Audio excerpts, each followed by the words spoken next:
God isn't something you believe in. This is the thing. Or you could say that the way we conceptualize belief in the modern world is shallow. To believe in God is to commit your life. That's what the belief is. It isn't the statement, I believe in God. The statement can get in the way. It does all the time. It says in the Gospels, Christ himself says, not everyone who says, Lord, Lord, will enter the kingdom of heaven. Just because you say you believe something, it's like people say all the time that they're Christians. I'm a believing Christian. It's like, that's hard there, buddy.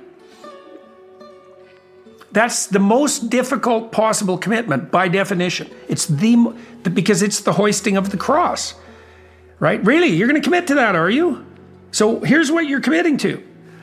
Painful, unjust death, accompanied by betrayal, the perfidy of the mob, and the dominion of the tyrant. And you're going to welcome that. And that's not all, because Christ harrows hell. That's not all, that's just where it starts. Full confrontation with malevolence. You're going to commit to that, are you? Because that's what you're doing. What do you mean you're going to commit to that? You mean you're going to commit to believe that he went, that Christ No, you're going to went do through it. That you're going to do it. In your own life. That's what Christ calls upon people to do. That's the imitation of Christ that's at the core of a genuine Christian commitment. Now, people will say, you can't get to heaven by works alone, and that's true. That's not what I mean. That's not the point here. The point is that the belief is a commitment to a pattern. The pattern is full voluntary confrontation. Full naked, crucified voluntary confrontation. Accepted in good faith, with joy, and courageously. Bring it on. Military people understand this, or at least an aspect of it, right? Because they put their lives on the line, and not just their lives, their souls. And so it's a hell of a thing to ask of people. Christianity is not a comfort. Look, Christ says his burden is light. And what does that mean? It means that there's really nothing that can provide abundance and security like the truth. So that's the lightness part of it. But the cross part of it is you have to decide not to shrink away from anything. You don't get to live in a pumpkin shell anymore. That's the people. Christ comes back at the end of time, and he doesn't reserve his wrath for the sinners. He reserves his wrath for people who sit on the fence. And, people who want a normal, secure life, I'm not pillorying that.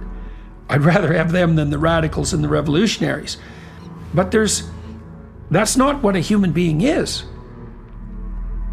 Like we're bounders over the stormy ocean, We're built for a life of radical harness and adventure. We're built for the maximum sacrifice. That's what it means to believe, to accept that. No holds barred. Away the hell we go. And so people say they're believing Christians. It's like, really? Really? You dare say that? You have no idea what you're saying. Because it's a total commitment. It's a total commitment to confront and ride out the worst. Well, I'll give you an example. So in the story of Exodus, the Israelites are lost in the desert.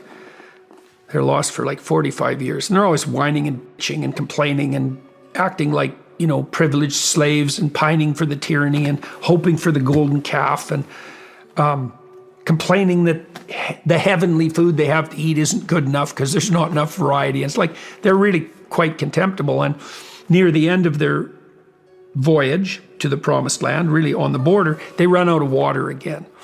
And they go to Moses. They get all bitchy about it. And they're faithless and complaining. And God gets sick of them again. And he sends a bunch of poisonous serpents in to bite them. And you might think, well, no good God would do that. It's like, you You're not paying attention to the story. What's the story? If you're lost and faithless and then you get whiny and resentful, it's just going to make it worse. And so you're in the desert and you don't have enough to drink, and there's all sorts of stupid things you can do that bring the snakes forward. And so that's what happens, is that it's already bad and they make it worse. So now there's all these poisonous snakes biting them. And they get tired of it eventually. And they go to Moses and they say, well, we know that you can talk to God. And so do you want to see if he'll call off the snakes? And Moses goes and has a chat with God. And God says basically that he's pretty sick and tired of the Israelites, and he thinks that some more snakes might be just the thing they need.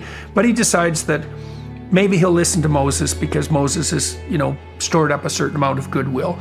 And so God says to Moses, cast a serpent in bronze and put it on a bronze pole and put it in the midst of the Israelites so they can all look on it. And if they look at it, then the poison won't affect them. He doesn't get rid of the snakes. He calls upon the Israelites to face what they're avoiding, to face what's poisoning them. And because of that, they become stronger. That's life, man. And so Christ says later, much later, that he has to be lifted up like the snake in the desert, which is a very strange thing for anyone to say. And the Israelites have to look on what they're terrified of in order to obtain resilience. That's the healing motif. That snake on the staff is the symbol of Asclepius. It's the symbol that physicians still use now to represent their healing enterprise. A little of what poisons you makes you stronger. That's the theory, right? And that's the theory of voluntary confrontation. Well, Christ, the crucifix is the same image except expanded. It's like all possible snakes. It's all the things that could happen to you if the worst possible things happen to you all at once. And the Christian calling is to welcome that. Right, to become the sort of person who could welcome that. Job, for example, in the story of Job, Job is tortured by Satan himself. Job's a good man, and God's bragging about him in heaven, about how good he is, and Satan comes along and says, I don't think he's that good. And God says, what do you mean? And Satan says, he's just privileged. Things are going well for him, and so he's good. Let me at him for a while, and we'll see if he's good. And God says, I think he's good. Do your worst. And so Job is, all his enterprises collapse, his servants all die, his wealth is demolished, he ends up extremely ill with a disfiguring disease. He's sitting in the ashes, demolished. His wife tells him that all that's left for him is to shake his fist at God and die. And then his friends come and tell him that it's all his fault. And so that's Job. And what does Job do? Job says, these terrible things have happened to me, but that's not because of some central flaw in me. He maintains his faith in his integral humanity, and he refuses to lose faith in God. And it's kind of perverse in a way, because Job has every bloody reason to shake his fist at God and die, which is what his wife tells him to do. And Job's insistence is, no matter what happens to you, you're called upon to maintain faith and move forward. And that's expanded in the crucifixion story.